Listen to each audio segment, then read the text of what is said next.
ஞானானந்தமயம் தேவம் நிர்மலஸ்படிகாகிருதிம் ஆதாரம் சர்வவித்யானாம் ஹயக்ரீவம் உபாஸ்மஹே வியாக்கியாமுத்ராம் கரசரசிஜைஹி புஸ்தகம் சங்கசக்ரே பிப்ரது பின்னஸ்படிகருச்சிரே புண்டரீகே நிஷண்ணः அம்லானஸ்ரீஹி அமிர்தவிசதைஹி அம்சுபிப் ப்ளாவயன்மாம் ஆவிர்பூயாத் அனகமகிமா மானசே வாகதீஷः. இந்த ஸ்லோகங்கள்லாம் ஹயக்ரீவ பெருமான பத்தின ஸ்லோகங்கள். இன்னைக்கு நாம உங்களுக்கு நடுவிலே பார்க்க போவது ஹயக்ரீவனுடைய பெருமகள்லாம். உங்களுக்கு எல்லாம் ஹயக்ரீவன் ஆறுன்னு தெரியணும் இல்லையா? குதிரை முகத்தோடே ஸ்ரீமன் நாராயணனுடைய அவதாரம் தான் ஹயக்ரீவன். ஹயக்ரீவன் சொல்லப்படுகிறான். கிரீவாங்கிறது இந்த கழுத்து, கழுத்துக்கு மேலே குதிரை முகத்தோடே சேவை சாதித்தானான், அவதாரம் பண்ணினான் எம்பெருமான். திருமாலுக்கு பல அவதாரங்கள் உண்டுங்கிறது உங்க எல்லாருக்கும் தெரியும். தசாவதாரங்கள்னு சொல்றோம் இல்லையா? 10 அவதாரங்கள். முதல்ல மத்ஸ்யாவதாரம், மீனாக பிறந்தான். கூர்மாவதாரம், ஆமையாக பிறந்தான். மீனாக பிறந்துதான் வேதங்களை எல்லாம் காப்பாற்றி கொடுத்தானாம் எம்பெருமான். சப்த ரிஷிகள், 7 முனிவர்கள் ரிஷிகளையும் காப்பாற்றி கொடுத்தான். கூர்மாவதாரம் பண்ணி கடல் கடைந்தான் எம்பெருமான். திருப்பார்கடலை கடைந்த அமுதம் வெளியே வந்தது. அதுக்கு நடுவுல மந்தரமலையத்தான் மத்து மாதிரி வைத்து கடைந்தானாம். அந்த மந்தரமலை கீழே போக ஆரம்பித்தது. அதை கீழே போகாம தடுக்கிறதுக்காக ஒரு ஆமை வடிவத்தை கொண்டு மந்தரமலைக்கு கீழே இருந்து, ஆமையோட முதுகு ஓடு ரொம்ப திருடமா இருக்கும் இல்லையா, எதவனா தாங்குமே, அந்த தாங்கற ஓட்டிலே மலையே தாங்கினான். இது கூர்மாவதாரத்தினுடைய சூக்ஷ்மம். ஆக மத்ஸ்ய, கூர்ம, அடுத்து வராகாவதாரம் பன்றியாக பெரிய உருவத்தோட பிறந்தான் எம்பெருமான். ஹிரண்யாக்ஷன் ஒரு அசுரன். அவன் நம்ம பூமி பிராட்டி. நீங்க அப்பப்ப இந்த உருண்டையான பூமியை பார்த்திருப்பீங்க இல்லையா? சுத்தி விட்டா கூட சுத்துமே. ஒரு நாடும் அதுல தெரியும். இந்த சின்ன பூமி இல்ல, பெரிய பூமி முழுக்க கொண்டு போய் கடலுக்குள்ளே ஒளித்து வைத்தான் அந்த ஹிரண்யாக்ஷன். எல்லாரும் அழிந்து போக வேணுங்கிறதுக்காக, தாம் மட்டும் வாழணுங்கிற எண்ணத்தோட. அந்த எண்ணெய் யாருக்கு வந்தாலும் பெருமானுக்கு பொறுக்காது. உடனே அவனை அழித்து உலகத்தை எல்லாம் வாழ வைப்பான். இந்த குணம் ஓரொரு சிறுவர்களிடத்திலையும் வர வேண்டும், சிறுமியரிடத்திலையும் வர வேண்டும். யாரான் ஒருத்தர் இன்னொருத்தருக்கு தீங்கு செய்கிறார்கள்னு தோணினா, ஒருத்தன் இன்னொருத்தரை கஷ்டப்படுத்துறான்னு தோணினா, உடனே நாம் உதவுவதற்காக ஓடி செல்ல வேண்டும். அதனால நமக்கு ஏதானு கட்டம் வந்துருமோன்னு பெருசா பயப்படவே வேண்டாம். அதெல்லாம் பார்த்துக்கிறதுக்கு கண்ணன் இருக்கிறான். மற்ற பேருக்கு துன்பம் நேர்ந்தால் ஓடி போய் ரட்சிக்க வேணும். அதனாலதான் வராக பெருமானாக அவதரித்து பூமி பிராட்டிய கடலுக்கு வெளியில கொண்டு வந்துட்டான். இது 3வது அவதாரம். மீனாவதாரம், கூர்மாவதாரம், வராகாவதாரம். அதற்கடுத்தது நரசிம்ஹாவதாரம். உங்களை போல ஒரு சிறு பிள்ளை பக்த பிரஹ்லாதன், ஹிரண்யகசிபுங்கிற அசுரனுக்கு பிள்ளையாக பிறந்தான். அந்த பிரஹ்லாதனை ரொம்ப துன்புறுத்தினான் அவனுடைய தந்தை ஹிரண்யகசிபு. என் பேரை சொல்லணும், பெருமாள் பேரை ஆறுன்னு சொல்லக்கூடாது, பெருமானுடைய பேரை சொல்லக்கூடாதுன்னு எவனான்னு சொல்லுவனா? அப்படி சொல்றவனாலதான் அவன் தான் கெட்டவன். அதனாலதான் ஹிரண்யகசிபு அந்த மாதிரி சொல்ல பிரஹ்லாதனுக்கு பிடிக்கல. அந்த பேரையே தான் சொல்லுவேன். இந்த நாராயண நாமத்தை, விஷ்ணு நாமத்தை, வாசுதேவனை, கேசவனை, மாதவனை விடாம சொல்லிட்டே இருந்தான் பிரஹ்லாதன். அப்படி சொல்லுபவர்களுக்கு எந்த துன்பமும் நேராது. அவனை மலை முகட்டிலேருந்து பிடிச்சு தள்ளி விட்டாளாம். இந்த மாதிரி நம்ம பேரை சொல்ல மாட்டேங்கிறான், நல்ல பிள்ளையா இருக்கான், அவனை கொன்னுடணுங்கிறதுக்காக மலையிலேருந்து பிடிச்சு தள்ளி விட்டா. மலையரசனே அவனை தாங்கி கொண்டு வந்தான். குழந்தைக்கு ஒரு அடி கூட படல. அடுத்து அவனை கடலுக்குள்ளே வைத்து அமுக்கினார்கள். கடலரசனே அவனை தாங்கி கொண்டு வெளியே கொண்டு விட்டுட்டான். அவனுக்கு விஷத்தை கொடுத்தா அது அழகா பழரசமாட்டம் தொண்டைக்குள்ள இறங்குறது. விஷமாகவே அவனுக்கு தோணல. பெரிய பாம்புகளை வைத்து கடிக்க வைத்தால் இந்த பாம்பே எடுத்து மாலையா போட்டு விடுறான் குழந்தை. இதெல்லாம் நமக்கு நடந்தா நன்னத்தானே இருக்கும். எதுவா இருந்தாலும் என்ன கஷ்டம் வந்தாலும் சரி, ஒன்னும் நம்ம பண்ணாது. ஒரு தடவை அவனுடைய நாமத்தை வாயார சொல்லுவோம் என்னால், கேசவா என்னும் நாராயணா என்னும் சொன்னால் எந்த கஷ்டமும் வராது. நீங்க இப்ப படிக்கிறதுக்காக போறோம், ரொம்ப கஷ்டப்பட்டு தேர்வுக்கெல்லாம் நாம தயார் பண்றோம். தயார் பண்றது நாம தான் செய்தாக வேண்டும்.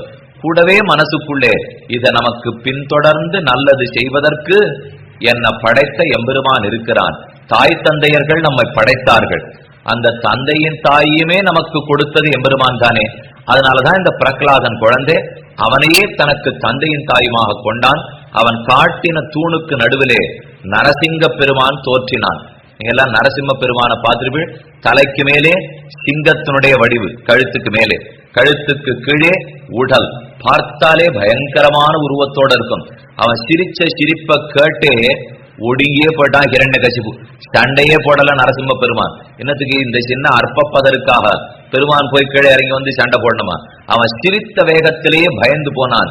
அவனை எடுத்து தன் மடியிலே போட்டு முடித்தான், கொண்டுட்டான். ஒரு குழந்தை பிரகலாதனுக்காக. சிறுவர்கள் கூப்பிட்டாத்தான் எம்பெருமான் எப்பொழுதுமே ஊடி வருகிறான். இந்த முனிவர்கள் எல்லாம் ரிஷிகள்லாம் உன்னை பார்க்கணும் 100 வருஷம் தபஸ் பண்ணிட்டே இருப்பார்கள். காட்சி கொடுக்கவே மாட்டான். பிரகலாதன் தபஸா பண்ணினான். இது ஒருக்கான கை காட்டி நடத்தல வந்துட்டா வர்றதுக்கு என்ன காரணம்? மகர்ஷிகளுக்கெல்லாம் வந்து காட்சி கொடுக்கறது இல்லை. ஆனா சின்ன பிரகலாதனுக்கு எதற்காக வந்தான்? மனசு சுத்தமானது அந்த குழந்தைக்கு. தேவையில்லாத அழுக்குகளை மனசுல அந்த குழந்தை போட்டுக்கவே இல்லை. உங்களுடைய நிலை அதுதான் ரொம்ப முக்கியமான நிலை.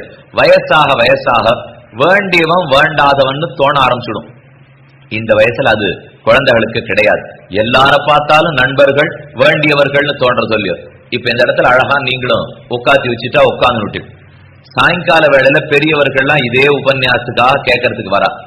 அந்த பெரியவர்களை இந்த மாதிரி உட்காருங்கோன்னு நான் 7 நாள் இல்லை 70 நாள் சொன்னா கூட கண்டிப்பா அவ கேட்க போறதே கிடையாது. காரணம் என்ன? இது என்ன இவர் சொல்லி நான் உட்கார்றது அப்படின்னா முதல்ல அவன் மனசுல தோன்றதுக்கே ஆரம்பிக்கும். ஆனா குழந்தைகள் மனசுல அது தோணாது. ஒரு பெரியவன் சொன்னா உட்கார்ந்துருவோன்னு உட்கார்ந்துட்டாலும் இல்லையா. இதை பார்த்தா இந்த வரிசையே அழகா இருக்கு. இதை இவர் எத்தனை நாள் முயற்சி பண்ணாலும் சாயங்காலம் வர்றவாழ்ட்டே நம்மால அதை நடத்தவே முடியாது. காரணம் என்ன? அவனுக்கு வயசாக வயசாக 1000 கவலை, 1000 துன்பம். உங்களுக்கு அந்த துன்பங்கள் எதுவும் கிடையாது. இந்த நிர்மலமான சுத்தமான மனசோட பெருமான கூப்பிட்டு பாருங்களேன், கண்டிப்பா வருவன். நித்தியப்படி காலையில ஒரு தரம் அவன் முன்னாடி போய் நின்று கேசவா நாராயணா மாதவா பிரபு ஹரிபோல் ஹரிபோல்னு பாடினாலும் இல்லையோ. ஹரிங்கிற திருநாமம் எதுக்கு? ஹரிர் ஹரதி பாப்பானி. ஹரணம்ங்கிறது அபஹரிக்கிறது, திருடன். எம்பெருமான் ஒரு பெரிய திருடன். நம்ம சொத்தை திருடின்னு போயிட மாட்டான், பணத்தை திருடின்னு போயிட மாட்டான். நம்ம கிட்ட இருக்கிற அழுக்குகள் எல்லாத்தையும் திருடின்னு போடுவோம். நம்முடைய பாபங்களை எல்லாம் திருடி போவன். அதனாலதான் கார்த்தால எழுந்திருக்கிறச்சவே 7 தடவை தூங்கி எழுந்திருக்கிறது இல்லையா, உடம்பு அப்படி படுத்துன்னு இருக்கிறதுல இருந்து உட்கார்ற நிலைக்கு வர்றதுக்குள்ளே ஹரிஹி ஹரிஹி ஹரிஹி ஹரிஹி ஹரிஹி ஹரிஹி ஹரிஹி 7 தடவை ஹரிஹி ஹரிஹின்னு சொல்லணும். அன்னைக்கு முழுக்க பண்ண போற பாபத்தையும் திருடி விடுகிறான். முதல் நாள் பண்ணின பாபத்தையும் திருடி விடுகிறான். காலை எழுந்தவுடன்ல எழுந்திருக்கிறச்சேவே ஹரி ஹரி ஹரின்னு 7 தடவை சொல்ல வேண்டுமா? அது பெருமான் திருநாமத்தினுடைய ஏற்றம். பிரகலாதன்கிற குழந்தை சொன்னான். இது நரசிம்ம பெருமான பத்தி. அடுத்த அவதாரம் வாமன அவதாரம். குள்ளமான வடிவத்தோட பிறந்து 3 அடி மண்ணு வேணும்னு கேட்டு மகாபலி நடத்திலே பெற்றுக்கொண்டு பெரிய திருவிக்கிரமனாக வளர்ந்தான். கதை கேட்டிருப்பீள் நீங்களும். சின்ன வாமனமூர்த்தி பெரிய திருவிக்கிரமனாக வளர்ந்து கீழ் உலகத்தத்தனை ஒரு காலாலே அளந்து முடிச்சுட்டான். மேல் உலகத்தத்தனை மற்றொரு காலாலே அளந்து முடிச்சுட்டான். அப்ப 2 அடியிலேயே எல்லாத்தையுமே அளந்தாயிடுச்சு. ஆனா வாங்கினது 3 அடி மண்ணு கேட்டான் இல்லையா. இந்த 3வது அடி மண்ணை எங்கே எனக்கு கொடுக்க போகிறாய் என்ன மறுபடியும் இந்த பெருமான் மகாபலி இடத்துல கேட்க வழி தெரியாத விழி பிதுங்கி போனான். 3வது அடியை கொடுக்கறதுக்கு முடியலையே, தோத்து போனேன் என்று பாதாளத்துல கொண்டு போய் அவனை அடைத்து விட்டான். இது ஒருத்தர் சொத்தை இன்னொருத்தர் அபகரித்தால் பெருமானே வந்து மீட்டு கொடுப்பன்னு சொல்றதுக்காக அந்த கதை. இப்ப நாம மத்ஸ்யாவதாரத்துல என்ன பார்த்தோம்? வேதங்கள் ரொம்ப முக்கியம், அவன் காப்பாற்றி கொடுக்கிறான். ஆமை கூர்மாவதாரத்துல என்ன பார்த்தோம்? யாருக்கு உதவி வேணும்னாலும் குறுக்க போய் தான் நின்று தாங்கி கொடுக்கிறான். அடுத்து வராகாவதாரத்துல என்ன பார்த்தோம்? யாரான ஒருத்தனுக்கு கட்டத்தை கொடுத்தால் வந்து காப்பாற்றி விடுகிறான். அடுத்து இருக்கிற நரசிம்மாவதாரத்திலே சிறு குழந்தை உள்ளத்திலே தூய அன்போடு கூப்பிட்டாலும் ஓடி வருகிறான். நரசிம்மாவதாரத்துல பார்த்தோம். வாமனாவதாரத்திலே ஒத்தன் சொத்தை இன்னொருத்தன் எடுத்துனுட்டா விட்டுட மாட்டான் பெருமான். நீங்களே கூட நம்ம பலகைக்குள்ள வச்சுட்டு போயிருப்போம். இந்த பேனாவை காணுமே, இந்த பென்சிலை காணுமே, இது காண, இவன் எடுத்துனுட்டானா, அவன் எடுத்துனுட்டானா, திரும்ப திரும்ப பார்ப்போம். ஒருத்தரையும் எடுத்துக்கொள்வதே கூடாது. வேணும்னா அவங்கிட்ட கேட்டு நாம எடுத்துட்டு உபயோகப்படுத்திட்டு திரும்பி கொடுத்துடணும். ஒருத்தர் பொருளை மட்டும் இன்னொருத்தர் நாம கைய வச்சா பார்த்துட்டே இருக்கான் எம்பெருமான். இந்திரனுடைய சொத்த மகாபலி எடுத்துக்கொள்ள நேர தானே வந்து அதை பிடுங்கி திருப்பி கொடுத்துட்டான் இல்லையோ, அதே கதை தான் நமக்கும் ஆகும். அதனால அந்த தவறிடத்திலையும் போவது கூடாது. இது வாமன திருவிக்கிரமனான சரித்திரம். அழகான பெரிய பெருமாள், உலகளந்த பெருமாள், உலகளந்த பெருமாள் நீங்க எல்லாம் கேள்விப்பட்டிருப்பீள். ஒரு திருவடி கீழே இருக்கும், இன்னொரு திருவடி மேல் நோக்கி வளர்ந்திருக்கும். அது வாமன திருவிக்கிரம சரித்திரம். அடுத்தது பரசுராம அவதாரம். கையில கோடரிய வைத்துக் கொண்டு ராமனுக்கு முன்னாடி பிறந்த கோபம் கோபம் கோபம் கோபமே உருவெடுத்தது அந்த அவதாரம். நாலுமே சில பேரிடத்துல போவோம், ஒரு நாள் போறச்சே ரொம்ப ஒழுங்கா பேசுவார். நம்ம அப்பா அம்மாவே என்ன பண்றா, சில நாள் தூக்கி மடியில கொண்டி வச்சுண்டு கொஞ்சி குலாவி ரொம்ப நல்லது ரொம்ப நல்லதுன்னு வேண்டியது எல்லாத்தையும் வாங்கி கொடுக்குறா. இன்னொரு நாள் என்னன்னு தெரியல, நான் கிட்டக்க போறச்சவே ஒரே தெரியா வள்ளு நம்ம மேலேயே விடுறார். ஏன் நேற்றுக்கு இவர் தானே மடியில தூக்கி வச்சிருந்தார், இன்னைக்கு நம்ம பேர்ல ஏன் இப்படி பண்றாருன்னா கோபம் மனுஷனுக்கு அப்பப்ப வந்துடும். அந்த கோபம் கூடாதுன்னு சொல்றதுக்கு தான் பரசுராம அவதாரமே. பெருமானே அவதாரம் பண்ணி கோபத்தை காட்டி இந்த கோபம் உங்களுக்கு வேண்டாம் என்னோடைய போகட்டும் என்று காட்டினது பரசுராம அவதாரம். அடுத்தது ராமாவதாரம். ராமாவதாரத்தில் நாம தெரிஞ்சுக்கிறது நேர்மை நேர்மை நேர்மை. ஒரு மனிதன் எவ்வளவு நேர்மையா வாழணுங்கிறதை புரிய வைக்கிறதுக்காகத்தான் ஸ்ரீ ராமாவதாரமே. அதோட மட்டுமில்லை, ராமன்கிறவன் ராஜகுமாரன் உங்களுக்கு தெரியும் இல்லையா, இளவரசன். அவன் தான் ராஜாவாகவே நாட்டை ஆண்டான். ஆனா ஒண்ணுமில்லாத விஸ்வாமித்திரங்கிற முனிவர், சல்லி காசு அவர் கையில கிடையாது. அவர் தான் குரு ராமனுக்கு. ராமன் நித்தியம் லக்ஷ்மணன் அழைச்சிட்டு விஸ்வாமித்திரர் பக்கத்துல போய் நிப்பனான். வால்மீகி சொல்றார் ராமாயணத்திலே, இமௌ ஸ்ம முனி சார்தூல கிங்கரவ் சமுபஸ்திதவ். விஸ்வாமித்திரரே, நீர் என்னென்ன வேலை செய்யறீரோ செய்யறதுக்காக நான் வந்து நின்று இருக்கேன். இவன் கோட்டீஸ்வரன், நாட்டுக்கே ராஜா. விஸ்வாமித்திரர் கையில ஒண்ணும் கிடையாது, புல்லு பிடிச்சுட்டு இருக்கார், அவ்வளவுதான் அவர். ஆனா அவர் காலில் விழுந்து நீர் என்ன சொல்றீரோ செய்யறேன், என்ன சொல்றீரோ செய்யறேன்னா சிஷ்ய பிள்ளை பணக்காரராக்கிறதான ஒண்ணுமில்லை. உங்க மாணவர்களுக்குள்ளே இந்த சீருடைங்கிறது எதற்காக கொண்டிருக்கோம், நமக்குள்ள உயர்வு தாழ்வு கூடாதுங்கிறதுக்காக. சில பேர் நீங்கள் பணக்காரர்களா இருக்கலாம், சில பேர் அவ்வளவு பணம் இல்லாதவர்களா இருக்கலாம், சில பேர் நல்ல வேலையில அப்பா அம்மா இருக்கான், சில பேர் ரெண்டு பேரும் வேலைக்கு போலாம், சில பேர் ஒருத்தர் வேலைக்கு போலாம். எந்த வேலைக்கும் உங்க அப்பா அம்மா போகிறார்கள்ங்கிறது முக்கியமே இல்லை. இப்போ நாம் அத்தனை பேரும் ஒன்றாக கூடி இந்த இடத்துல வந்துள்ளோம். எல்லாருக்கும் தாயின் தந்தையும் எம்பெருமான். அவன் எல்லாருக்குமே பணக்காரன் தானே. நமக்குள்ள இருக்கிற அப்பாவுக்கு அம்மாவுக்கு வேணா கொஞ்சம் உயர்வு தாழ்வு இருக்கலாமே தவிர, அந்த எம்பெருமான் நமக்கு தாயும் தந்தையும்னா அவன் எல்லாருக்குமே ஒருத்தனாகத்தான் இருக்கிறான். அதனால ராமனை பொறுத்த வரைக்கும் தான் எவ்வளவு பணக்காரனா இருந்தாலும் படித்தவனா இருந்தாலும் விஸ்வாமித்திரங்கிற குருவினிடத்துல எத்தனை பக்தியை காட்டினான். அதனாலே ராமனே குருவனிடத்திலே விழுந்து விழுந்து சேவிச்சு அர்த்தத்தை கேட்டுக்கிறானா, நாம் யாரு என்னன்னு பார்க்க கூடாது, நம்ம வாழ்க்கை தரம் என்னன்னு பார்க்காமல் ஒரு குருவினிடத்தில் அடிபணிந்துதான் பொருள்களை எல்லாம் கேட்டுக்கொள்ள வேண்டும். கிருஷ்ணன் இருந்தானே கிருஷ்ணாவதாரம், அந்த அவதாரத்துக்கு சாந்தீபனன் ஒரு குரு இருந்தார். ராமனுக்கு வசிஷ்டரும் விஸ்வாமித்திரரும் குரு, கண்ணனுக்கு சாந்தீபனன் குரு. என்ன கண்ணனுக்கு ஒண்ணும் தெரியாதா, நம்ம போல ஒண்ணும் தெரியாத சின்ன குழந்தையா பிறந்து அப்புறம் இந்த குருவனிடத்துல தானா கண்ணன் தெரிஞ்சுட்டு இருக்கணும், தேவையே இல்லை. ஏற்கனவே கண்ணனுக்கு எல்லாமே தெரியும், பெருமாளே அவதரித்தவன். ஏற்கனவே ராமனுக்கு எல்லாம் தெரியும். இருந்தாலும் எதுக்கு ஒரு குருவனிடத்துல போறான் தெரியுமா, ராமனும் கண்ணனுமே குரு இல்லாத இருந்துட்டா அப்புறம் நாம் என்ன பண்ணுவோம்னா, அதோ பெருமாளுக்கு குரு இல்லையே, அதனால நாங்களும் குருவை மதிக்க வேண்டாம்னு ஆரம்பிச்சிருவோம். கண்ணனுக்கே குரு உண்டு, ராமனுக்கே குரு உண்டுன்னா அப்ப நாமெல்லாம் எவ்வளவு மூளைக்கு. அதனால கண்டிப்பா நாமும் குருவை மதிக்க வேண்டும் என்றுதான் நாம் இருப்பதற்காக ராமாவதாரம் பண்ணி காட்டினான். நேர்மைக்கென்னே ராமாவதாரம். ரொம்ப வேடிக்கையா ஒரு அர்த்தம் சொன்னார். ராமாயணம் நீங்கள்லாம் கதை கேட்டிருக்கலாம். 9 நாள் நடக்கும், 90 நாள் நடக்கும், 9 வருஷம் நடக்கும், 24,000 ஸ்லோகம். ஒன்னு இல்லை ரெண்டு இல்லை, கீதைங்கிறது 700 ஸ்லோகம். அதை தெரிஞ்சுக்கிறதுக்குள்ளே போரும் போர்னு முன்னுக்கு பின் இடிக்கிறது. 24,000 ஸ்லோகம், 1-2 ஸ்லோகங்கள் இல்லை. இந்த 24,000 ஸ்லோகத்தையும் சேர்த்து ஒரே நிமிஷத்துல ஒரு அர்த்தம் தெரிஞ்சுக்க முடியுமானா அதுக்குன்னு ஒரு சம்ஸ்கிருத ஸ்லோகம் இருக்கு, நீங்க கூட மனப்பாடம் பண்ணி வச்சுக்கலாம். அதை யாந்தி நியாய பிரவருத்தஸ்ய திரியஞ்சோபி சகாயதாம் அபந்தானந்து கச்சந்தம் சோதரோபி விமுஞ்சதி. நல்ல வழியில ஒருத்தன் நடந்தால் அவனுக்கு குரங்கு கூட உதவி பண்ணும். தீய வழியில ஒருத்தன் நடந்தால் கூட பிறந்த தம்பியே கைவிட்டு விட்டு போவன். இவ்வளவுதான் ராமாயணத்தினுடைய அர்த்தம். ராமன் நல்ல வழியில நடந்தானா குரங்கு கூட உதவி பண்ணி மலையை வச்சு அணை கட்டுறதுக்காக உதவி செய்தது. ஒரு குரங்க உதவிக்கு கூப்பிடுறது ரொம்ப கஷ்டம். பார்த்துட்டே இருக்கும், நம்ம கையில என்ன வைக்கிறோமோ அப்படியே பிடிங்கிட்டு ஓடிய போடும். நீங்க பழைய நாள்ல இந்த குல்லா தூக்கி போட்ட கதையை கேட்டிருப்பேன். இந்த குரங்கு ஒண்ணு உட்காந்துட்டு அதை எடுத்துன்னு போடுத்து அதுகிட்டே எதையான வாங்கினோம்னா இவன் குல்லாய தூக்கி கீழே போட்டான், அத்தனை குரங்கும் குல்லாய தூக்கி கீழே போட்டுடுது. இந்த குரங்கை பத்தி எப்பவுமே சொல்லுவோம், பேன் பார்க்கும். இந்த குரங்கு சின்ன குட்டி குரங்கை வச்சுட்டு இந்த தலையில இப்படி இப்படி இப்படி பார்த்துட்டே இருக்கும். அது பேன் எடுத்தாலும் எடுக்கும், காதை அறத்தாலும் அறக்கும்னுவோம்.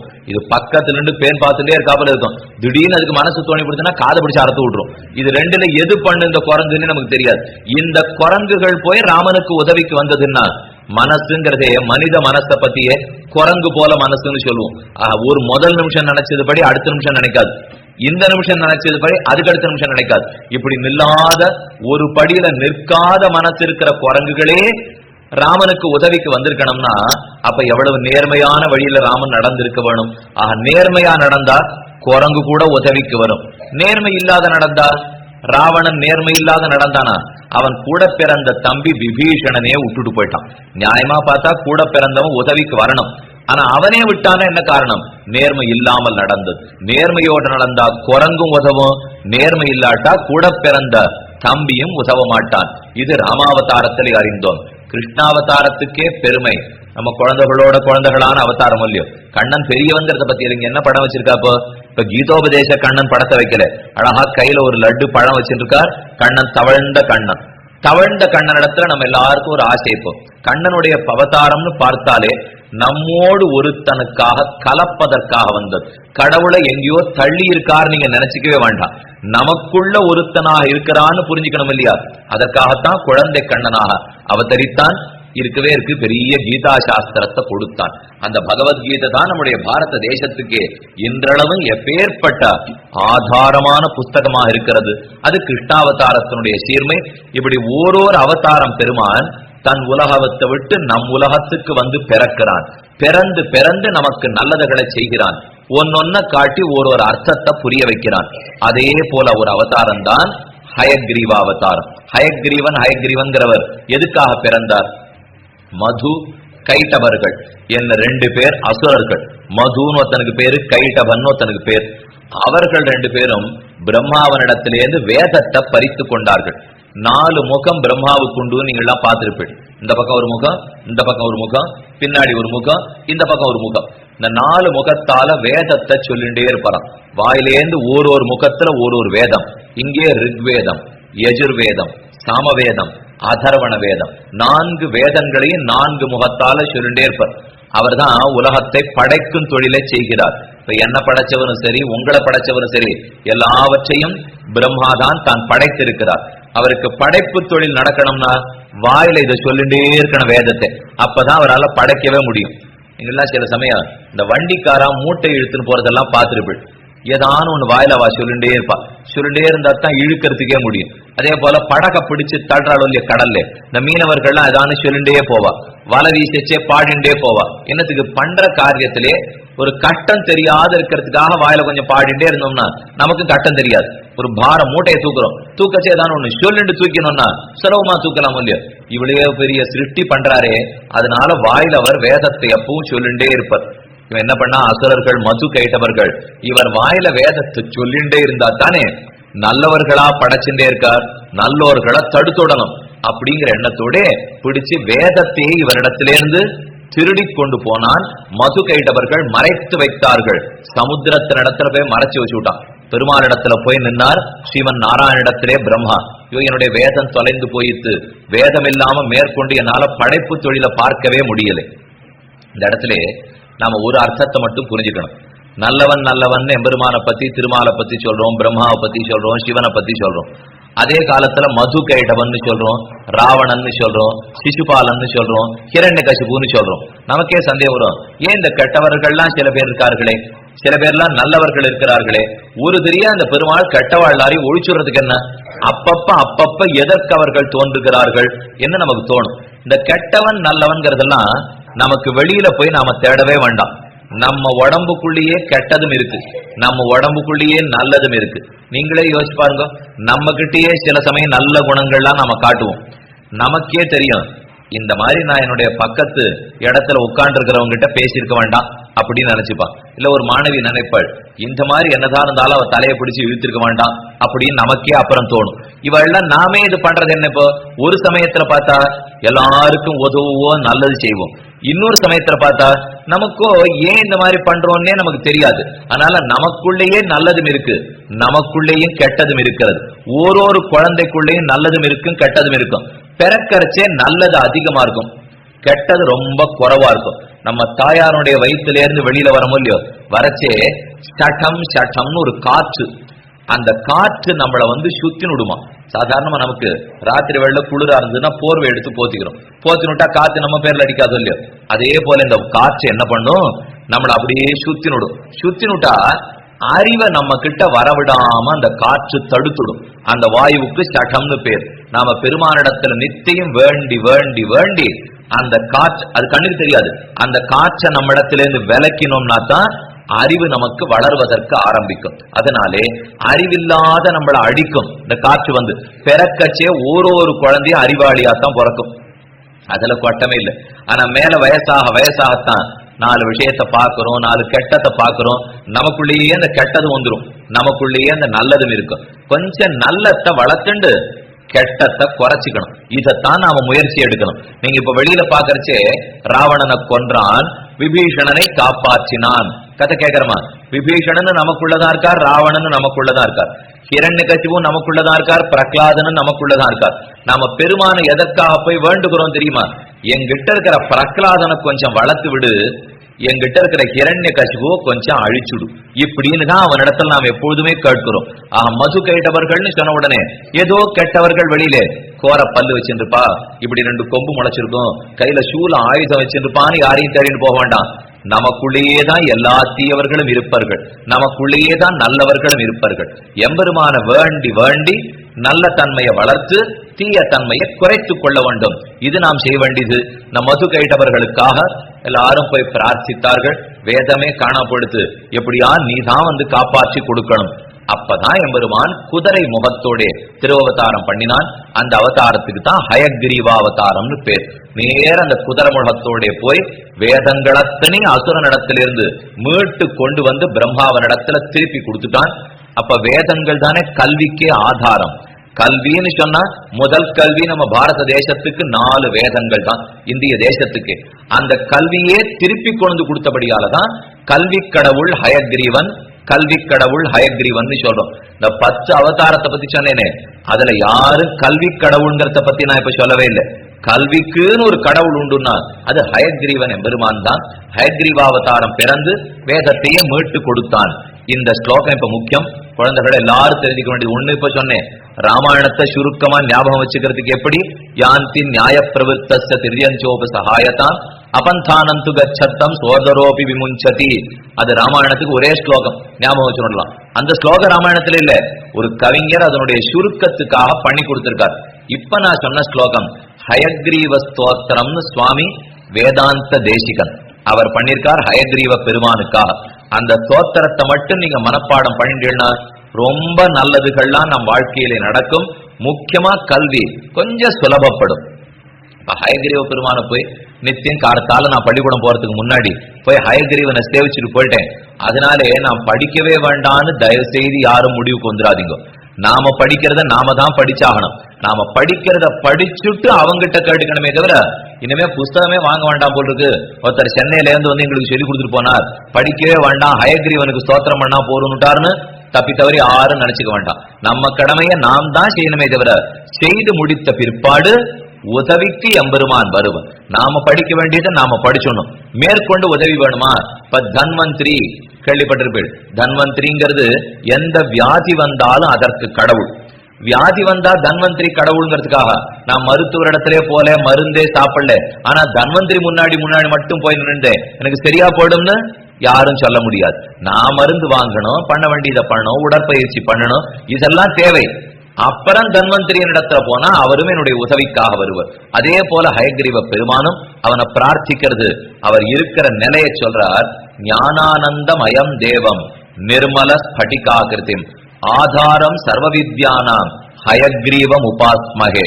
குழந்தைகள் இந்த ஸ்லோகத்தை மட்டும் நான் இப்ப சொல்லச்சே திரும்பி சொல்லணும். ஞானானந்த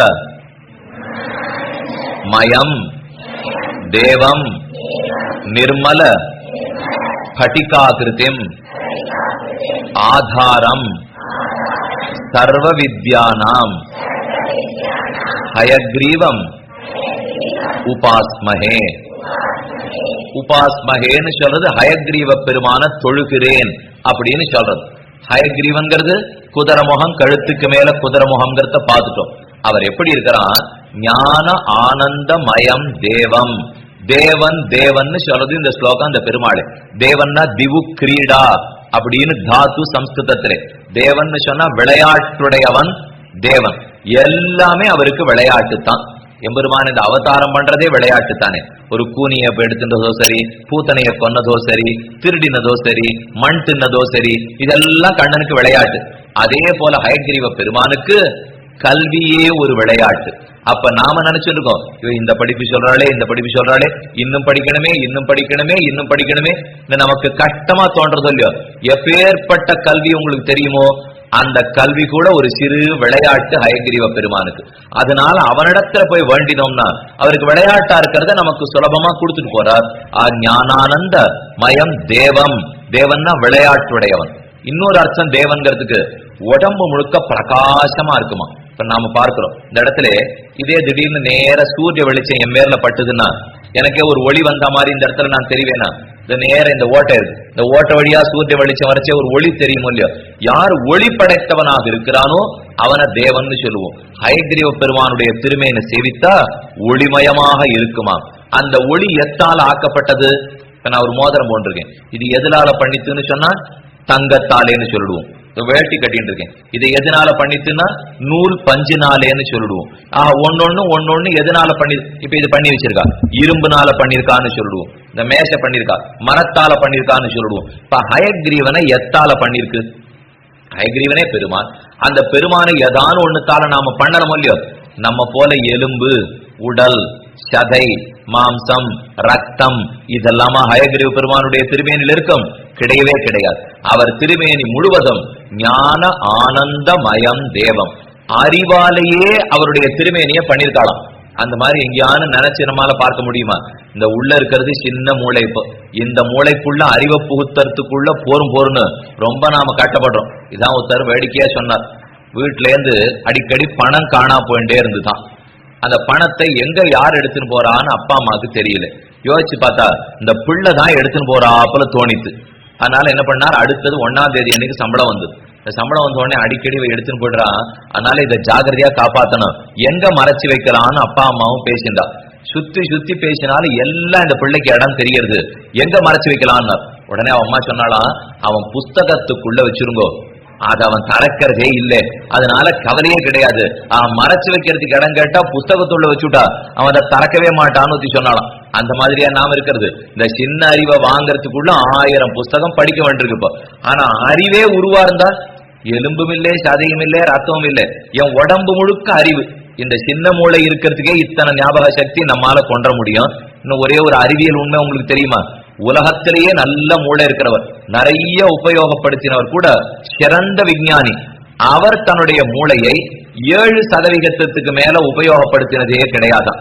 அதாவது 100% மூளை இருந்தா அதிலே 7% மட்டும்தான் நாம மூளையை உபயோகப்படுத்திருக்கோம். அப்ப மூளை என்ன பண்றோம், நாம பீரோல வச்சு ஜாகிரதையா பூட்டி வச்சிருக்கோம். இதுதான் நாம பண்றது. அதை எடுத்து கொஞ்சம் செலவழிங்க, கட்டமே பட வேண்டாம். பணம் தான் செலவழிச்சா தீர்ந்து போடும், மூளையை செலவழிச்சா தீரவே தீராது. இன்னும் நிறைய நாம வச்சிருக்கோம். அறிவே உருவெடுத்தவனாக ஹயக்ரீவ பெருமான் இருக்கிறான்.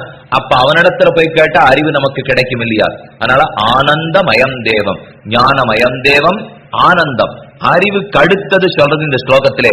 அறிவுனால உருவெடுத்தவன் மட்டுமில்ல, மகிழ்ச்சி மகிழ்ச்சி மகிழ்ச்சி, இன்பம் இன்பம் இன்பம், இன்பமே உருவெடுத்திருக்கிறான். இப்ப நம்ம எல்லாருக்கும் இன்பமே உருன்னு சொல்ல முடியாது. ஒரு 10 நிமிஷம் இன்பப்படுறோம், 10 நாள் இன்பமா இருந்தா நடுவில் ஏதோ கட்டம் வரத்தான் வந்துட்டு இருக்கும். அது குடும்பத்துல கட்டம் வரலாம், இல்ல ஒரே ஒரு பாடத்துல நமக்கு மதிப்பெண்கள்லாம் குறைஞ்சு போடலாம். எல்லாத்துலயும் 50க்கு 50 வாங்கிட்டு வந்தேன், 147ன்னு சொன்னா கொஞ்சம் நமக்கு இன்பம் குறையறது இல்லையோ? அந்த 3 எங்கேன்னு தான் அப்பா கேட்கிறார். மத்த எல்லாத்திலையும் 50 எடுத்ததை பத்தி அவர் கேட்கவே மாட்டேங்கிறார். கொண்டு போய் நாம கையில கொடுத்தோம்னா முதல்ல அவருக்கு கண்ணில் படுறதே அந்த 3 எங்கே ஏன் வாங்கல, அதை ஆர்பிக்குன்னு போயிட்டான்னு கேட்கிறார். நமக்கு உடனே கொஞ்சம் உள்ளத்துல சுருக்குன்னு படும். எல்லாத்திலையும் 50 வாங்கிக்கிறேன், இவரை பார்க்கவே மாட்டேங்கிறார். அது என்ன இல்லாத ஒரு 3 மட்டும் பாக்குறார்.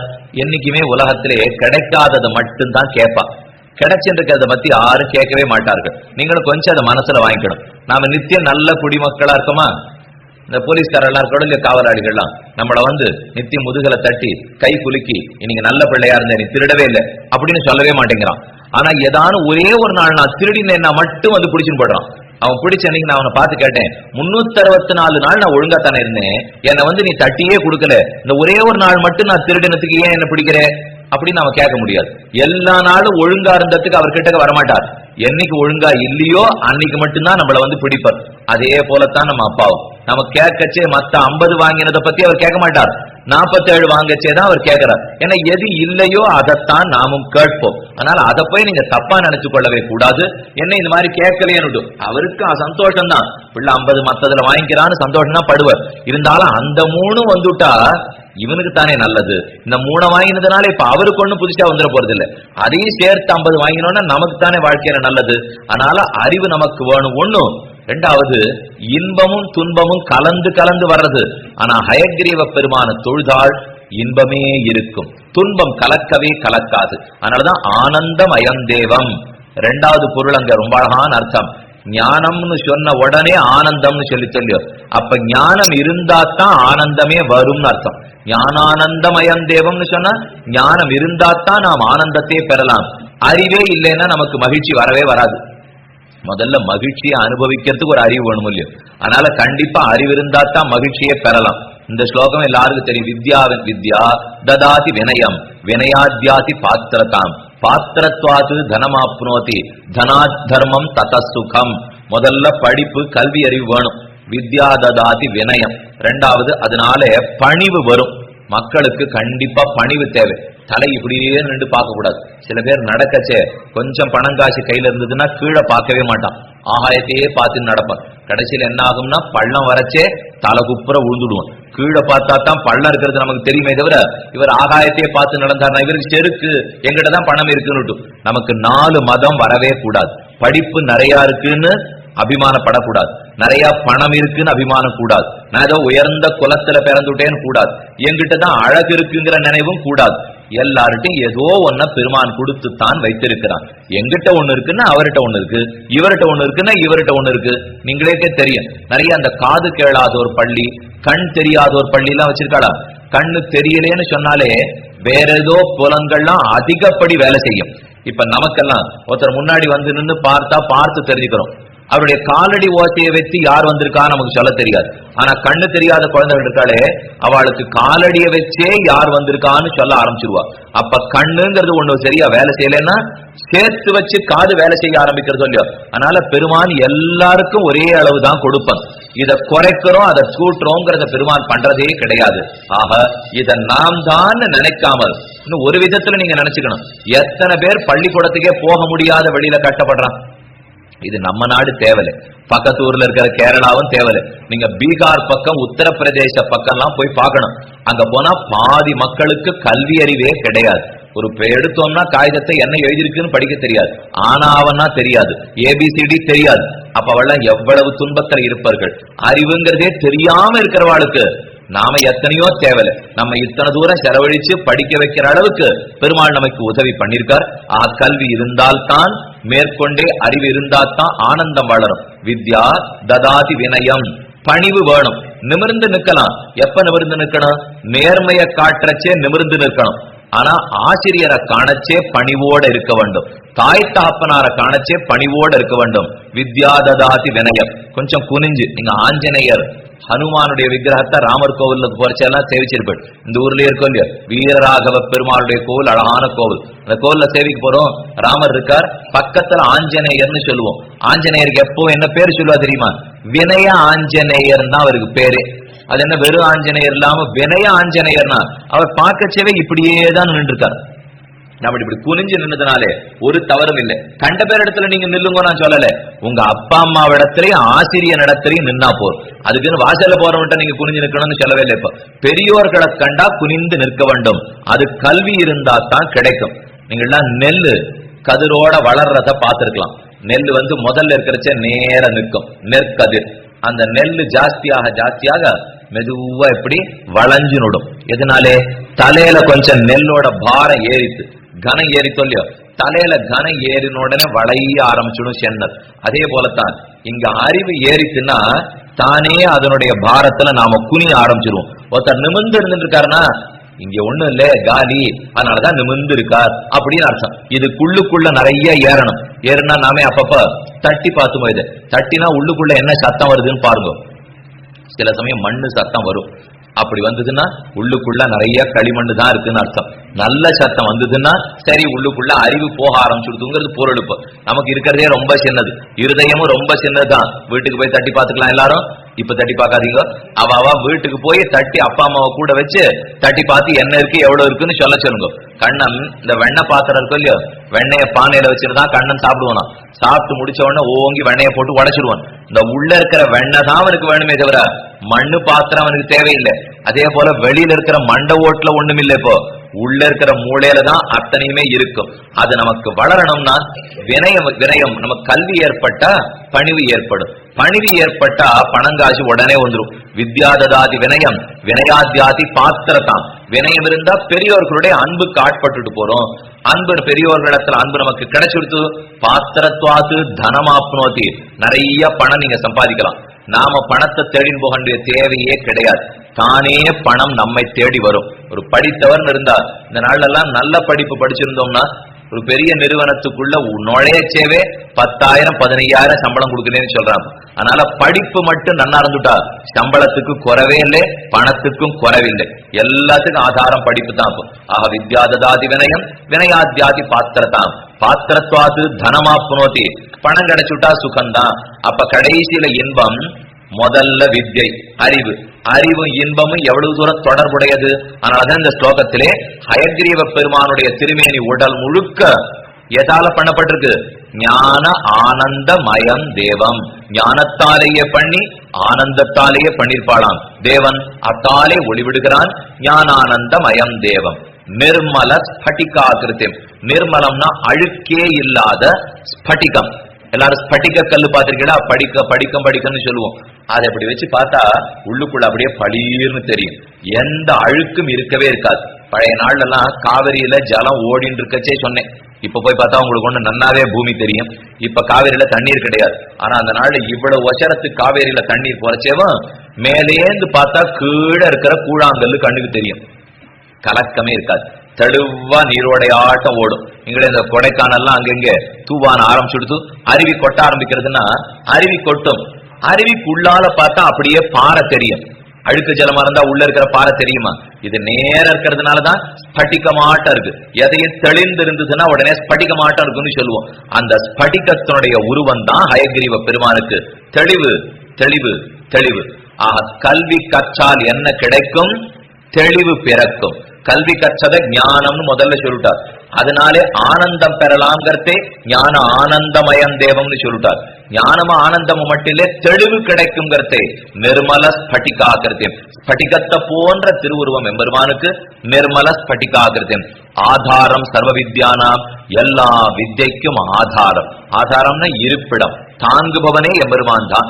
இப்ப நாம ஒரு மாம்பழம் வாங்கறதுக்காக ஒரு கடைக்கு போனோம். சாதாரண கடை போய் கேட்டா 20 ரூபாய் மல்கோவா மாம்பழம். நல்ல மாம்பழம் மல்கோவா வசந்த ஜாதி 20 ரூபான்னு சொன்னார். எனக்கு 20 ரூபாய் கையில இல்ல. 15 ரூபாய்க்கு வாங்கணும்னு எனக்கு ஆசை. கேட்டு பார்த்தேன், அவர் மாட்டேன்னு விட்டார். உடனே மாம்பழத்துக்குன்னு மண்டி எல்லாம் வச்சுருப்பாள் இல்லையோ, நிறைய பெரிய கடை, நிறைய கொடுக்குற கடை. அங்க போனா குறைச்ச விலை கொடுப்பா. ஆனா கொஞ்சம் நிறைய வாங்கிக்கணும். ஒரே ஒரு மாம்பழம் கேட்டா கொடுக்க மாட்டான். ஒரு 12 மாம்பழமா கேட்டானா கொஞ்சம் விலையை குறைச்சு அங்க போனா கொடுப்பான்.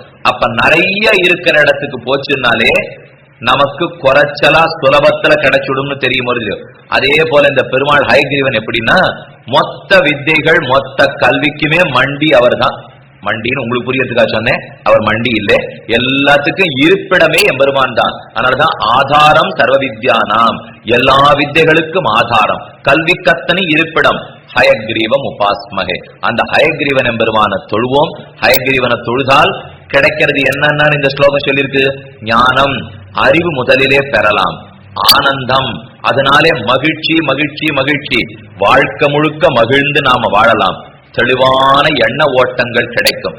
இந்த எல்லாத்துக்குமார் ஆதாரம் சர்வ வித்யானாம் ஹயக்ரீவம் உபாஸ்மகே. இது முதல் ஸ்லோகம். இதற்கப்புறம் இன்னொரு முக்கியமான ஸ்லோகம் வியாக்கியாமுத்ராம். இது அந்த பெருமான பத்தின தியான ஸ்லோகம். தியான ஸ்லோகம் அடிக்கடி வரும். அப்படின்னா அவர் எந்த நிலையில இருக்காரோ அவர் அப்படியே நம்ம மனசுக்குள்ளே தெரிவித்துக் கொள்ளுதல். வெளியில போய் ஹயக்ரீவனை சேவிக்கிறோம். ஆனா எப்ப பார்த்தாலும் ஹயக்ரீவ பெருமாள் கோவில நாம போய் உட்காந்துருக்க முடியுமா? பள்ளிக்கூடத்துக்கு போயானும், வீட்டுக்கு போயானும், வேணும்னா வாரத்துக்கு ஒரு நாள் போய் 10 நிமிஷம் அந்த பெருமாளை சேவிச்சுட்டு வரலாம். ஆனா நம்ம மனசுக்குள்ள அவர் அப்படியே வச்சுக்கணும் இல்லையோ? அதுக்குதான் இந்த தியான ஸ்லோகம். இதுல அவர் அப்படியே வர்ணிக்கும். இந்த வர்ணனைய நினைச்சு நாம மனசுக்குள்ளேயே வச்சுடலாம். இப்ப இங்கேருந்து பள்ளிக்கூடம் 3 மணிக்கு விடுறதுன்னா கிளம்புறச்சேவே என்ன பண்ணி வச்சிருப்பா வீட்டுக்கு போன உடனே சாப்பிடறதுக்கு அப்படின்னு நினைக்கிறோம். அது எப்படி எல்லாம் பண்ணிருப்பா, என்னென்ன வாசனையோட இருக்குன்னு மனசுலயே நின்றுடுறது இல்லையோ? அது மனசுல நிக்கிற மாதிரிதான் ஹயக்ரீவ பெருமானே இப்ப நாம மனசுல நிறுத்திக்கணும். ஹயக்ரீவன் எப்படி இருப்பானா? வியாக்கியாமுத்ராம். கையை இப்படி முத்திரை வச்சிருக்கான், வியாக்கியானம் பண்ணுகிறான். இப்படி வச்சிருப்பார் ஹயக்ரீவ பெருமான். இது உபதேச முத்திரைன்னு சொல்லுவார்கள். பெரியவர்கள் சின்னவர்களுக்கு உபதேசம் பண்றாலும் இல்லையோ, இல்ல வியாக்கியானம் பண்றது ஒரு அர்த்தத்தை நமக்கு புரிய வைப்பதற்காக. நீங்க மகரிஷிகள்லாம் பார்க்கச்சே இப்படி வச்சிருப்பா கையே. ஆச்சாரியனுக்கு இதுதான் முத்திரை. இதுக்கு ஞான முத்திரைன்னு சொல்லுவோம், உபதேச முத்திரைன்னு சொல்லுவோம். இந்த முத்திரை ரொம்ப முக்கியம். இது எதுக்காக இப்படி வச்சிருக்காள்னா, நம்ம தங்கத்திலே ஒரு பெரிய அட்டிகள் பண்ணி போகணும்னு பார்த்தோம். நிறைய ரத்தன கற்கள் எல்லாம் பொதித்து தங்கத்துல வைத்து எடுத்து நான் ஒரு சங்கிலி பண்ணி போட்டுக்கணும்னு எனக்கு ஆசை. உடனே பொற்கொல்லரை கூட்டேன். அவர்கிட்ட கொஞ்சம் வைர கற்களை கொடுத்தேன். நீ கொஞ்சம் பார்த்து தப்பு இல்லாத தோஷம் இல்லாத வைரக்கெல்லாம் எடுத்து எனக்கு கொஞ்சம் கோத்து கொடும் அப்படின்னு பொற்கொல்லர் இடத்துல கேட்டேன். அவரோட என்ன பண்ணுவார், கையில சாமணம்னு ஒண்ணு எடுத்துப்பார். இப்படி இருக்கும் 2 பக்கம். அதால இப்படி கையில பிடிச்சிருந்து அப்படி வைரமா எடுப்பார். இப்படி எடுக்கிறாரோ இல்லையோ? அப்ப நிறைய கல் இருக்கிற இடத்துல எது நல்ல கல்னு பார்த்து இப்படி பொறுக்கி எடுக்கிறோமோ இல்லையோ? இப்ப கீழே கிடக்கிற ஒண்ணு பூ தொடுப்பா. நம்ம அம்மா பூ தொடுக்கிறத நம்ம பார்த்திருக்கோம். பூ தொடுக்கச்சே இந்த ஒரு பூவை இப்படி எடுக்கிறாளோ இல்லையோ? அப்ப நல்ல விஷயத்தை இப்படி பொறுக்கி எடுக்கணும்னா கையை இப்படித்தானே நாம வச்சிருந்தாகணும்.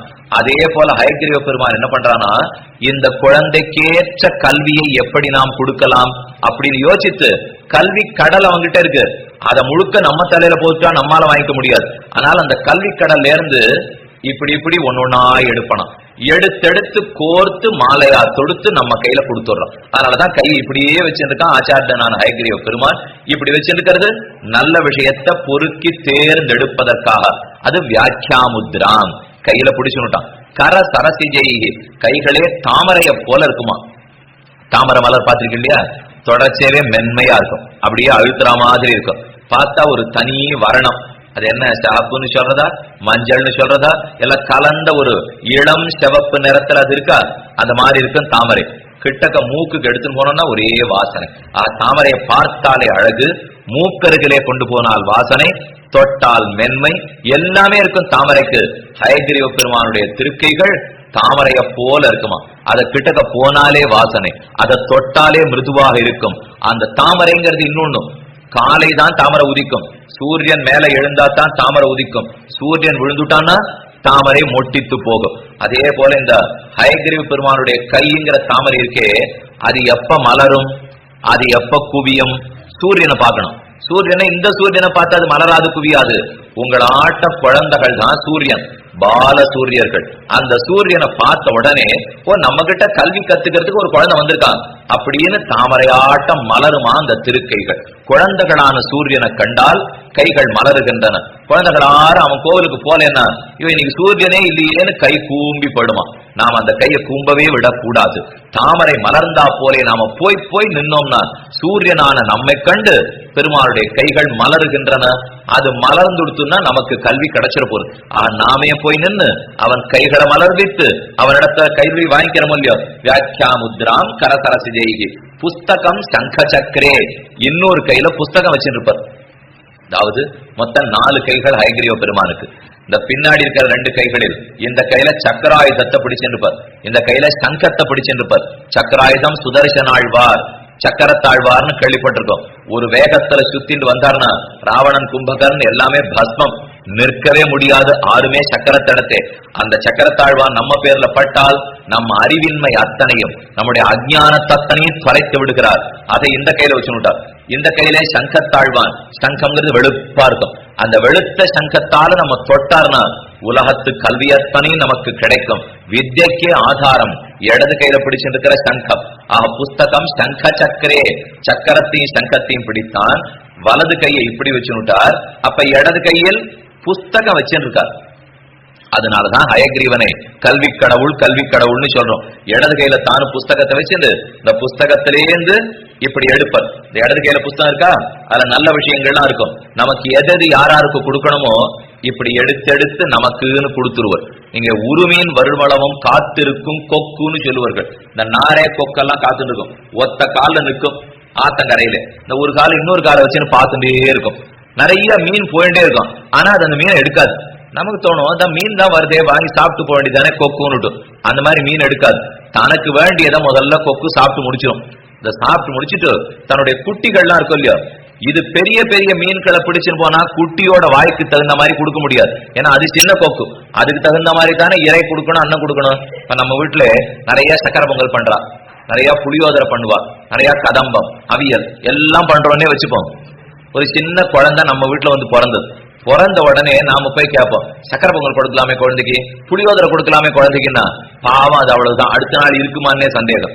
அதுக்கு வர்ற வயசுக்கு வந்தா தான் அதுக்கு புளியோதரை சக்கரை பொங்கல் கொடுக்கணுமே தவிர பிறந்த குழந்தைக்கு ஏதோ பருப்பு கொடுக்கலாம், நெய் கொடுக்கலாம், செஞ்ச உணவு கொடுக்கலாம். இவ்வளவுதான் அத்தால் எடுக்கும், பால் சாப்பிடும். ஆக குழந்தைக்கு வேண்டியது அதுக்கு தகுந்தாப்புலதான் கொடுக்கணுமே தவிர பெரியவர்கள் சாப்பிடுற ஆகாரத்தெல்லாம் குழந்தைக்கு கொடுத்துடவே முடியாது. அது இந்த கொக்குக்கு நன்னா தெரியும். தன்னுடைய குழந்தைக்கு தகுந்த மாதிரி சின்ன மீன் கிடைக்குமா அப்படின்னா பார்த்துட்டே நிற்குமா. நிறைய மீன்கள் போறத பத்தி அது கவலையப்படாது. சின்ன மீனா தேடின்னு போய் கொடுக்கும். இந்த திருமங்கையாழ்வார் ஒரு பாசனத்துல சாதிக்கிறார். திருப்புள்ளம்பூதங்குடிங்கிற திவ்யதேசம் அதை பத்தி சொல்றார். பள்ளச்செருவில் கயலுகள புல்லு பிள்ளைக்கு இரதேடும் புள்ளம்பூதம் குடிதானே. புல் பறவை பிள்ளைக்கு இரதேடும், தன் குழந்தைக்கு தகுந்த இறை தேடுகிறதுன்னு ஆழ்வார் பாசனம். தனக்கு தகுந்த இறை நிறைய கிடைக்கிறது, விட்டுடுறது கொக்கு. ஆனா தன் குட்டிக்கு தகுந்த சின்ன மீன் கிடைக்குமான்னு பார்க்கும் இல்லையோ, கிடைச்ச உடனே ஒரு குனியும் அப்படியே எடுத்துன்னு போயிடும் உடனே அந்த சின்ன மீனை. அதே போல ஹயகிரீவ பெருமாள் என்ன பண்றார், கையில புஸ்தகம்ங்கிற வேதத்தை வச்சுட்டார்.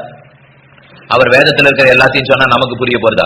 நமக்கு தகுந்தாப்புல என்ன சொல்லணும், படித்த பெரியவர்கள்லாம் இருப்பா, அவளுக்கு தகுந்தாப்புல வேதத்திலேருந்து எடுத்து அவர்களுக்கு கொடுத்துருவாள். நம்ம போல சாமானியர்கள் இருப்போம், ரொம்ப அறிவு நமக்கு கிடையாது, சின்ன குழந்தைகள் இப்பதான் படிக்க ஆரம்பிச்சிருக்கோம். நமக்கு தகுந்த மாதிரி வேதத்திலேருந்து எடுத்து நமக்கு கொடுத்துருவார். அப்ப இடது கையில புஸ்தகத்தை வைத்து வலது கையில எப்படி தேர்ந்தெடுக்கிற விரல்களோட எடுத்து எடுத்து நமக்கு கொடுக்கிறாரோ இல்லையோ, நமக்கு தேவையான பாடம். இதை நான் சொல்ல சேவை உங்க மனசுல ஒண்ணு தோணும். அப்ப இந்த தேர்வுக்கு என்ன கேள்வி வரும்னு அவரே எடுத்து கொடுத்துட்டாருன்னா தேவையில்லை அப்படின்னு நாம நினைச்சிடுவோம். ஏன்னா அவர் தான் எல்லாருக்கும் வேண்டியதை பார்த்து எடுத்து எடுத்து கொடுக்குறாரு. இந்த வாத்தியார் சுவாமி என்ன கேள்வித்தாள் வைக்க போறாருங்கிறதையும் ஹயகிரீவ பெருமாளுக்கு தெரிஞ்சிருக்கும் இல்லையோ. நான் இனிமே நித்தியம் ஒரு கோவிலுக்கு போறேன், 108 தடவை வேணும்னா சுத்தி சுத்தி பிரதட்சணம் பண்றேன், எந்த கேள்வின்னு மட்டும் கொஞ்சம் அந்த புஸ்தகத்திலேயே எடுத்து கொடுத்துட சொல்லுங்கன்னா செய்ய மாட்டார். அதை செய்வர்னு நான் இப்ப சொல்லவே வரல. நல்ல விஷயங்கள் நமக்கு வேண்டியது எதுவோ அதை சுலபமாக எடுத்து கொடுப்பதை தவிர கேள்வி பதில் எது பரீட்சையில வரும்னு அவர் கண்டிப்பா எடுத்து கொடுக்கவே மாட்டார். கொடுத்தால் அவர் கடவுளாக இருக்கவும் மாட்டார். அவர் கடவுளா இருக்கிறதுனாலே நமக்கு எல்லாத்தையும் சொல்லிக் கொடுப்பாருங்கிறது முக்கியமே தவிர எது கேள்வி வருமோ அதை சொல்லிக் கொடுப்பது. இன்னொன்னு ஞாபகம் வச்சுங்கோ, பரீட்சையிலே கேள்வி முக்கியம், கேள்விக்குத்தான் நாம் பதில் எழுதணும். ஆனால் வாழ்க்கை முழுக்க பரீட்சையே முடிவு கிடையாது. ஒரு பரீட்சையில ஒருவேளை எனக்கு அன்னைக்கு பார்த்து கொஞ்சம் ஜுரம், அந்த 3 மணி நேரம் என்னால சரியா எழுத முடியல, அதுக்கு என்ன வாழ்க்கை முழுக்க அறிவில்லாதவன் அர்த்தம் என்ன பத்தி கிடையவே கிடையாது. பரீட்சைங்கிறது ஓரளவுக்கு முக்கியத்துவம் கொடுக்கணும். அதற்கு மேல அந்த புஸ்தகத்தில் இருக்கிறத மொத்தம் படிக்கிறதா நமக்கு முக்கியமே தவிர சில பேருக்கு ஒருவேளை அன்னைக்கு அவன் பாக்கியம் பண்ணிருப்பான், அவன் படிச்சுன்னு போனதே 4 பாடம், அந்த 4 பாடத்துல இந்த கேள்வி வந்து 100க்கு 100 வாங்கிட்டான். அதுக்குன்னு அவனை பெரிய வசந்தமானாக்கன்னு யாருமே சொல்லிட மாட்டான். நாளைக்கு அவன் இந்த பள்ளிக்கூடத்தை விட்டு வெளியில போய் வேலைக்கு போறச்சே தெரியும் அவன் படுற கட்டம். ஏன்னா இவர் படிச்ச 4 பாடத்துல இருந்து கேள்வி வந்துட்டு இவன் வாங்கிட்டானா, அது மிச்சம் 12 பாடத்துல இருந்து அங்க போனா கேள்வி கேட்க போறான், இவர் மொழின்னு முழிப்பர். அதனால பரீட்சை எழுதுறதுக்கு கேள்வி எடுத்து கொடுத்துட்டா ரொம்ப உயர்த்தின்னு நீங்க நினைச்சுக்கவே வேண்டாம். மொத்த படிப்பையும் நமக்காக தேர்ந்தெடுத்து கொடுக்கிறான் ஹயக்ரீவன். வியாக்கியாமுத்ராம் கரசரசிஜைகி புஸ்தகம் சங்க சக்கரே பிப்ரத், அதை கையிலே பிடித்துக் கொண்டு பின்ன ஸ்படிக ருச்சிரே, ஒரு படிக்க கல்ல உடைத்தால் உள்ளேந்து வெளுப்பா எப்படி தெரியுமோ அத போல திருமேனி முழுவதும் வெளுத்த திருமேனி. ஹயக்ரீவ பெருமான சேவிக்க போறச்சே தலை குதிரை முகம், அந்த குதிரை கணைக்கிறத நீங்க கேட்டிருப்பீங்க. கனகனகனான குதிரை ஒரு மாதிரி கணைக்கும் இல்லையோ, அது கனைத்தா வேதங்கள் அத்தனையும் ஒலிக்குமா. குதிரை கனைச்சதுன்னா வேதம் ஒலிக்காது, இந்த குதிரை கனைச்சா ஒலிக்குமா? ஹயக்ரீவ பெருமான்கிற குதிரை கனைத்தால் வேதங்களே ஒலிக்கின்றன. ஹலஹல ஹலஹல என்னொரு சப்தம் இடுவனாம் ஹயக்ரீவ பெருமான். அதை இங்க சொல்றார். கரசரஜிதேகி புஸ்தகம் சங்கசக்கரே பிப்ரத் பின்ன ஸ்படிக ருச்சிரே புண்டரீகே நிஷண்ணா பின்ன ஸ்படிக ருச்சிரே, ஸ்படிக்கத்தை உடைத்தா போன்ற வெளுத்த திருமேனி. புண்டரீகம் புண்டரீகம் புண்டரீகம்ங்கிறது தாமரையை சொல்லும். தாமரையை ஒத்த திருக்கைகள், தாமரைய போன்ற திருக்கண்கள், கண்களை மூடின்னு இருப்பன் எம்பெருமான். நாம போய் நின்னாத்தான் தரப்பன். அவன் திறந்த கண்கள்லேந்து மட்டும் நமக்கு அருள் கிடைச்சுடுத்துனா படிப்பு படிப்பு ஒத்தொத்தரும் 100 தான், 100க்கு 110 தான் வச்சுங்களேன். 100க்கு 100 வாங்கணுங்கிறது இல்லை. இப்போ அவர் கண்களை திறந்து பார்த்தா ஒளி நமக்கு கிடைக்குமே. ஆண்டாள் ஒரு பாசுரத்தில் சாதிக்கிறாள். அங்கண்மா ஞாலத்தரசர் அபிமான பங்கமாய் வந்து நின் பள்ளிக்கட்டிற்கீழே சங்கமிருப்பார் போல் வந்து தலை பெய்தோம் கிங்கிணிவாய் செய்த தாமரை பூ போலே செங்கண் சிறு சிறுதே எம்மேல் விழியாவோ. உன்னுடைய அழகான தாமரை ஒத்த கண்களை பார்வை எனக்கு கொடு.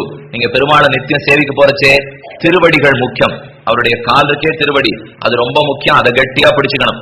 2வது மேல பார்த்து இந்த 2 கண்களால என்னை பார்த்தா என்னுடைய அழுக்குகளத்தனையும் தொலைந்து போகும் என்ன அவனிடத்திலே வேண்டுகிறோம். அதை சொல்றார் இந்த இடத்தே. புஸ்தகம் சங்கசக்கரே விபரத் பின்ன ஸ்படிகருச்சிரே புண்டரீகே நிஷண்ணா, தாமரையிலே அமர்ந்தும் இருப்பன். இப்ப உருவத்தை பத்தி தானே சொல்லிட்டு வரார். 4 கைகளை பத்தி பார்த்துட்டோம். திருமேனி முழுக்க ஸ்படிகத்தை போல இருக்கும்னு பார்த்துட்டோம். வலது கையிலே உபதேசிக்கிறான், இடது கையிலே புத்தகத்தை தாங்கி இருக்கிறான். அமர்ந்திருப்பது எங்கே? எனக்கு ஒரு ஜமக்காலம் போட்டு வச்சுருக்கா. இந்த மாதிரி ஜமக்காலத்தெல்லாம் அவர் உட்காந்துக்க மாட்டார். அவர் உட்கார்ந்து தாமரையை ஆசனயமாக கொண்டு புண்டரீகே நிஷண்ணா அம்லான ஸ்ரீஹி அமிர்த விஷதைஹி அம்சுபி பிளாவயன்மாம். அந்த எம்பெருமானுடைய திவ்யமான நோக்கு என்கிற அமிர்தம் தேன் ஓடி வந்து நீங்க பாத்துருக்கிறாங்க கிடையாது. நாம அது சின்ன பாத்திரத்துல வாங்கிட்டு வந்து அதை ஜாகிரதையா வச்சுட்டு நமக்கு குட்டி குட்டியா ஏதோ கரண்டியில எடுத்து நம்ம கொடுத்தா இது சாப்பிட்டு தான் நமக்கு பழக்கம். ஆனா அந்த நாள்ல எல்லாம் மலர்கள்ல இருந்து தேன் ஓடியே வருமா. இந்த தேனே ஓடி வரா போலே பெருமானிடத்திலிருந்து அனுகிரகம் அருள் என்கிற தேன் அமிர்தமாக ஓடி வரும். வேதாந்த தேசிகன் பிரார்த்திக்கிறார். உன்னுடைய அருள் என்னும் அமிர்தத்தில் என்னை தோய்த்து எடுத்து விடு. அருள்ங்கிற அமிர்தம் இருக்கு, அதுல தோச்சு அவன் பூ கட்டுறோம், மாலை தொடுக்கச்சே பூவை அப்படியே கட்டிவிட மாட்டான். அதை கொஞ்சம் தண்ணீர்ல நினைச்சு எடுத்து கட்டுறாளோ இல்லையோ, இந்த தண்ணீர்ல நினைச்சாலே புதுக்கருக்கு அழையாமல் இருக்கும். காய்கறி வியாபாரம் நீங்க பார்த்திருப்பீங்க. கார்த்தால பளபளான்னு நன்னா இருக்கும். கத்திரிக்காய் வெண்டைக்காய் புடல் எல்லாம் வாங்க போறச்சே பளபளான்னு இருக்கும். இது 10 மணி ஆயிடுச்சுன்னா கொஞ்சம் வெயில் ஏற ஏற அப்படியே கொஞ்சம் செருக்கா வளர்ந்து படும் இல்லையோ, உடனே என்ன பண்ணுவோம் தெரியுமா? அந்த காய்கறிக்காரன் பக்கத்துல நிறைய தண்ணீர் வச்சிருப்பான். தண்ணீர் எடுத்து ஓங்கி ஒரு தெளிப்பான். உடனே திடீர்னு புத்துணர்ச்சி வந்துடும். வாங்க போறவனுக்கு மறுபடியும் புதுசு சொல்லி வச்சுட்டு போடுவோம். அவனுக்கு நேர்த்தி இதை வச்சிருப்பான். கடைசியிலே அது இப்ப செருக்கா போயிருக்கும். ஜலம் தெளித்து தண்ணீரை தெளித்து புதுசுன்னு சொல்லிடுறானா. அந்த மாதிரி இப்ப வேதாந்த தேசிகன் பிரார்த்திக்கிறார். இந்த மாதிரி நீர் தண்ணீர் தெளிக்க வேண்டாம், எனக்கு தண்ணீர்லயும் நினைக்க வேண்டாம். என்னை எதில நீ நினைக்கணும் தெரியுமா? உன்னுடைய அருள் என்னும் அமுத ஆறு ஓடுகிறதே, அந்த அமுத ஆற்றிலே என்னை நனைத்து எடுத்து விடு. கல்வி என்னும் ஆறு ஓடுகிறதே, அறிவென்னும் ஆற்றிலே நனைத்து எடுத்து விடு. புண்டரீகே நிஷண்ணா அம்லான ஸ்ரீஹி அமிர்த விஷதைஹி அம்சுபி பிளாவயன்மாம் ஆவிர் பூயாது அனக பகிமா. என்னுடைய ஞானமானது வெளியே புறப்படட்டும், ஞானம் நிறைய வளரணுங்கிறதுக்காகத்தான் ஹயக்ரீவனை பிரார்த்திக்கிறார். வியாக்கியாமுத்ராம் கரசரசிஜைஹி புஸ்தகம் சங்கசக்கரே பிப்ரத் பின்னஸ்படிகருச்சிரே புண்டரீகே நிஷண்ணா அம்லான ஸ்ரீஹி அமிர்த விஷதைஹி அம்சுபி பிளாவயன்மாம் ஆவிர் பூயாத் அனக மகிமா. ஒரு குற்றமே இல்லாத மகிமை படைத்தவன் எம்பெருமான், நமக்கும் குற்றமில்லாத மகிமை கிடைக்கும். எந்த செல்வம் முதல்ல நீங்க படிச்சுட்டீங்கனாலே அதுக்கு யார் இடத்துல எங்கெங்கே மதிப்புண்டுங்கிறதை அழகா சம்ஸ்கிருத ஸ்லோகம் ஒண்ணு சொல்லும்.